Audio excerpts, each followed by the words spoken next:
Saudara Presiden Amerika Serikat Donald Trump mengklaim akan menutup Selat Hormuz usai perundingan dengan Iran di Pakistan berakhir tanpa kesepakatan.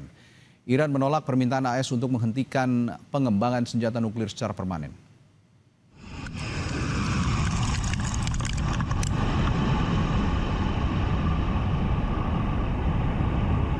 Trump bilang blokade oleh AS itu mulai berlaku hari Senin 14 April, jam 10 waktu Amerika Serikat bagian timur, atau jam 9 malam waktu Indonesia Barat.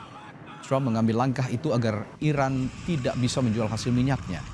Trump bilang tak butuh Selat Hormuz dan mengklaim banyak negara-negara yang bisa membeli minyak dari Amerika Serikat.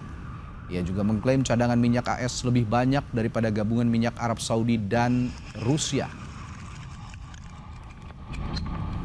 Blockade going into effect.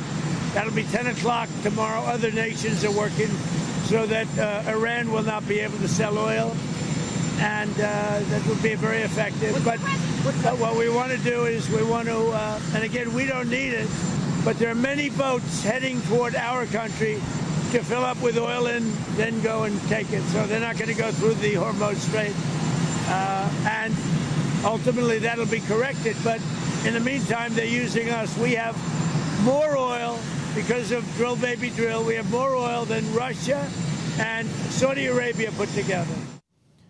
Juru bicara pemerintah Iran mengatakan para negosiator Teheran telah mengerahkan upaya maksimal di Islamabad, Pakistan, dan meski negosiasi kemarin gagal, namun jalur diplomatik terus berlanjut. Pemerintah Iran juga tegas bahwa mereka akan memulai perubahan rezim atas Selat Hormuz dan hal ini jadi salah satu pencapaian yang sangat penting. Dalam konferensi persnya, pemerintah Iran juga menjabarkan bahwa perang yang terjadi sejak akhir Februari 2026 kemarin, 100.000 unit hunian rusak dan 23.500 unit komersial ikut rusak, di mana di dalamnya termasuk rumah sakit, apotek, dan layanan darurat. Ditambah 900 lebih sekolah ikut hancur. کننده کشورمون در اسلام آباد تلاش‌های خودش رو انجام داد و همونجور که عرض کردم طبیعتاً با توجه به بی‌اعتمادی که وجود داره مسیر دیپلماسی با ملاحظاتی که تیم مذاکره کننده داره دنبال خواهد شد. جمهوری اسلامی ایران تونست موضوعی رو که اونها با عنوان تغییر رژیم شروع کرده بودند به تغییر رژیم حاکمیت ما در تنگه هرمز تبدیل بکنه. این یکی از موضوعات دستاوردی بسیار حائز اهمیت. Imbas dari kegagalan negosiasi antara Amerika Serikat dan Iran di Pakistan membuat Donald Trump langsung memerintahkan blokade di Selat Hormuz, jalur vital yang selama ini jadi urat nadi distribusi energi dunia. Iran tetap menunjukkan posisi tawar yang kuat dengan mempertahankan kendali atas Selat Hormuz. Sementara Amerika malah mengirim sinyal keras bahwa diplomasi akan runtuh. Lalu akan kemana arah konflik ini? Apakah pintu diplomasi masih terbuka? Kita akan membahasnya dengan Guru Besar Hukum Internasional Universitas Indonesia, Profesor Hikmahanto Juwana. Selamat malam, Prof. Selamat malam, Mas Adi. Ya, nanti juga akan bergabung peneliti senior Keamanan Internasional Indo-Pacific Strategic Intelligence atau ISI Aisyah Kusuma Sumantri. Tapi saya ke Prof Hik dulu. Prof Hik, menurut hukum internasional, khususnya UNCLOS 1982 dan Piagam PBB, apakah blokade Selat Hormuz yang diperintahkan Trump ini legal? Apakah ini bisa dikategorikan sebagai use of force atau bahkan act of war? Ya, di sini permasalahannya adalah apakah hukum internasional seperti UNCLOS itu yang berlaku atau saat ini situasi perang sehingga hukum peranglah yang berlaku. Nah, kalau misalnya hukum perang tentunya ketentuan yang sangat detail mengenai apakah boleh atau tidak boleh itu tidak ada pengaturan.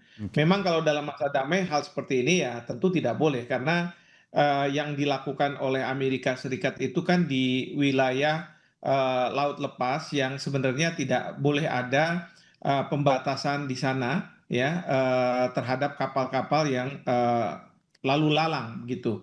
Dan perlu juga dipahami bahwa Amerika Serikat itu bukan anggota dari UNCLOS sehingga dia bisa saja kalau misalnya dipaksa untuk mematuhi ketentuan UNCLOS dia mengatakan saya juga bukan anggota. Jadi dia mengatakan bahwa ini situasi perang. Lalu kemudian kalaupun harus dipatuhi UNCLOS, saya bukan anggota dari UNCLOS. Bahkan kalau Presiden Trump ditanya apakah dia butuh hukum internasional, ya dia seperti pada waktu yang lalu mengatakan saya nggak butuh hukum internasional. Nah ini permasalahan yang kita hadapi ketika dunia menghadapi Presiden Trump dengan ide yang menurut saya agak di luar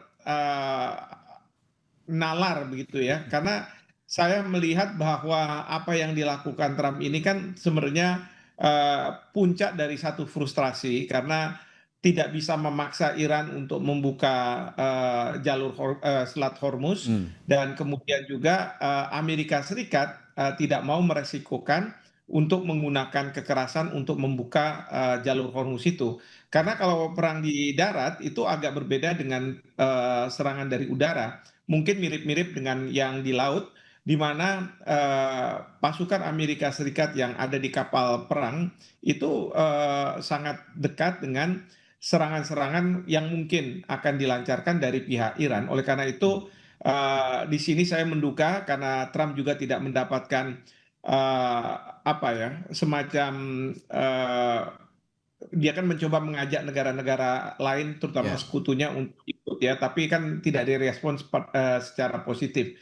Sehingga yang dia lakukan tanpa harus meresikukan pasukannya, dia akan memblokade, walaupun itu juga kapal perang, tapi kan setelah kapal keluar dari Selat Hormuz katakanlah oleh Iran, lalu dicegat lagi oleh Amerika Serikat gitu ya. Ya. Nah ini yang juga jadinya kan agak di luar nalar ini kan. Ya, ya. Nah demikian juga kapal-kapal yang akan masuk ke Iran Selat Hormuz maka akan dicegat juga oleh Israel di sana. Jadi ini yang dilakukan oleh Trump ide seperti ini. Ya, ya. Yang terbaru ini kita juga menerima kabar informasi bahwa kapal perang Amerika Serikat ini dihalau oleh pasukan laut Iran di Selat Hormuz dan diminta untuk menjauh begitu. Nah, artinya sikap ataupun langkah yang diambil Iran ini sudah on the track begitu ya, Prof?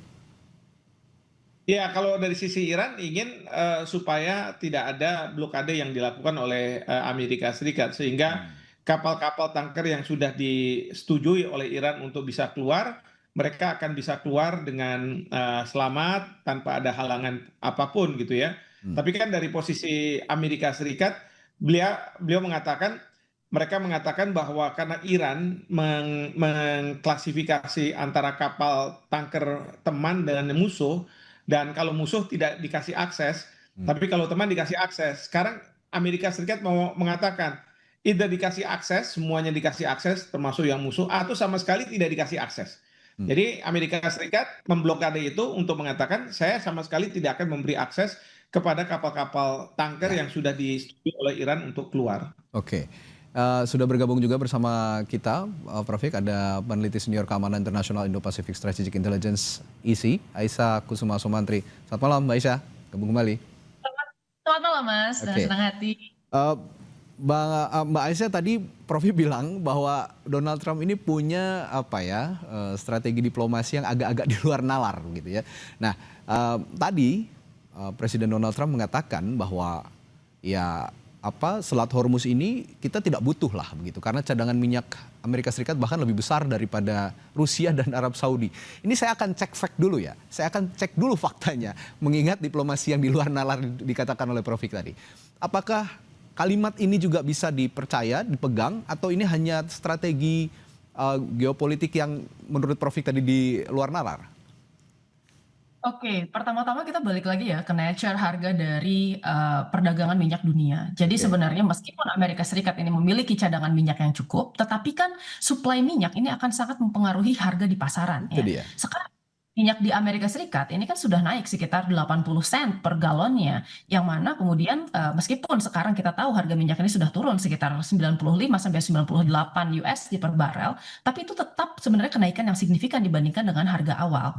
Nah, saya rasakan ini menarik ya, karena Donald Trump ini berusaha untuk sebenarnya memegang kontrol atas Selat Hormuz gitu. Dia tahu bahwa ya di dalam perjanjian ya, sticking point dari perjanjian tersebut ya, dari negosiasi tersebut itu adalah pertama Selat Hormuz, yang kedua adalah masalah nuklir Iran ya, yang ketiga ini adalah permasalahan mengenai konflik-konflik lain di Timur Tengah. Nah, saya rasa untuk Selat Hormuz ini Donald Trump secara desperate gitu ya mau menunjukkan ke dunia bahwa Amerika Serikat ini masih memiliki kontrol dan dominasi ya secara militer kawasan Arab Teluk ini. Tetapi kan permasalahannya di sini, Donald Trump ini memiliki tujuan yang dari awal ini dikarenakan ya harga minyak yang meningkat, lalu kemudian beberapa sumber daya petrokimia ini juga terhambat gitu ya dari penutupan Selat Hormuz. Dengan Amerika Serikat memberikan dan meringankan sanksi yang dimiliki oleh Iran serta Rusia, tujuan utamanya kan hanya menstabilkan sebenarnya harga energi yang ada di pasaran. Ya. Nah, sekarang ini cukup menarik karena sebenarnya dengan berusaha untuk meniadakan kontrol Iran di Selat Hormuz, Amerika Serikat sebenarnya melakukan strategi yang kontraproduktif dengan tujuan awalnya, yaitu adalah sebenarnya memurahkan dan menstabilkan ya harga minyak di pasaran serta harga-harga energi dan bahan-bahan petrokimia lainnya. Kan ini cukup unik gitu loh. Jadi yang kita lihat di sini potensi dari strategi Donald Trump adalah harga-harga akan naik, lalu kemudian tekanan politik di dalam negeri, khususnya dari Senat, dari Kongres, dan kemudian dari masyarakat ini akan semakin bertambah. Oke, begini Mbak Isya, Iran kan punya posisi tawar dan itu ditunjukkan oleh Iran dengan mempertahankan kendali atas Selat Hormuz saat ini. Seperti yang saya katakan tadi ke Prof. Hik, hari ini saja Iran sudah menghalau kapal Amerika Serikat untuk pergi dari Selat Hormuz. Nah, kira-kira strategi militer dan intelijen Iran saat ini membuat mereka tetap percaya diri? Apa yang membuat mereka percaya diri kira-kira? Ya, pertama gini, memang secara militer Iran ini kan strateginya ditujukan ada namanya soft power yang ditujukan untuk bisa absorbing pain ya dan kemudian menerima disrupsi yang disebabkan dari luar dan berusaha untuk tetap menjaga legitimasinya. Dan salah satu center of gravity yang dimiliki oleh Iran ya sebagai alat tekan dan daya tawar itu adalah Selat Hormuz gitu. Karena dia tahu bahwa Iran yang tadinya hanya memegang sekitar 4% dari total perdagangan dunia, kini dengan kontrol di Selat Hormuz terutama ya salah satunya adalah lainnya Bab el Mandeb juga yang sekarang sudah mulai diancam oleh Houthi untuk ditutup, dia akan mengontrol sekitar 20% dari total perdagangan energi dunia. Itu kan jumlah yang sangat besar, bahkan lebih besar dibandingkan dengan Amerika Serikat yang merupakan produsen utama minyak dunia yang hanya memproduksi sekitar 16-18% dari total perdagangan minyak global gitu. Nah, dari sini saja kita sudah bisa melihat ya dampak dari ditahannya ya aliansi Amerika Serikat di Selat Hormuz itu akan ada kelangkaan bahan-bahan dan minyak di kawasan tersebut gitu. Nah, saat ini kapasitas Iran, kekuatan udara maupun kekuatan lautnya memang sudah berkurang drastis karena serangan-serangan udara di Amerika Serikat. Tetapi bukan berarti sebenarnya kekuatan Iran ini sudah secara total ya dilumpuhkan oleh AS. Dan kita harus melihat yang namanya power ini menjadi sesuatu yang kontekstual. Kita pertama kali melihat Amerika Serikat ini dan harus kita akui ya bahwa Amerika Serikat ini merupakan negara yang paling kuat militernya di dunia. Tetapi kapal-kapal Amerika Serikat ini kan merupakan kapal yang didesain untuk beroperasi di laut dalam. Sementara Selat Hormuz ini merupakan sebuah wilayah perairan yang sebenarnya lebarnya mungkin hanya sekitar 33 sampai 39 km gitu ya. Dan kita tahu bahwa sebenarnya sekarang mereka memiliki kesulitan. Apalagi Iran ini kan memiliki klaim bahwa mereka sudah menanamkan sejumlah ranjau di kawasan tersebut. Dan mereka sebenarnya mengatakan bahwa mereka punya 5.000 kekuatan ranjau di sana dan ini akan menyulitkan Amerika Serikat karena mereka sendiri tidak memiliki kapasitas untuk kapal penyapu ranjau pasca Perang Dunia Kedua. Oke, itu yang salah satu faktor juga yang membuat Iran sangat-sangat percaya diri. Prof. Hik, Iran mengklaim masih mengendalikan Selat Hormuz meskipun saat ini juga ada ancaman untuk memblokade Selat Hormuz dari Amerika Serikat.